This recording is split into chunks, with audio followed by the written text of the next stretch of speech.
अज दा रोज मुबारक चढ़िया बदोमलही वाला मेरे वेड़े वड़िया अज दा रोज मुबारक चढ़िया बदोमलही वाला मेरे वेड़े वड़िया हथ खुंडी मुंडे कंबल धरिया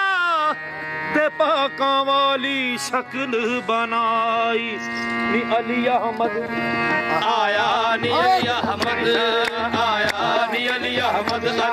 आया नी अली अहमद शाह आया नी अली अहमद शाह आया नी मेरा आली शाह आया नी मेरा आली शाह आया रे बदोमलही वाला आया नी बदोमलही वाला आया देश विचीदा होया देश विचीदा होया आशिका दर्शन पाया नी मेरा आली शाह आया देश विचीदा होया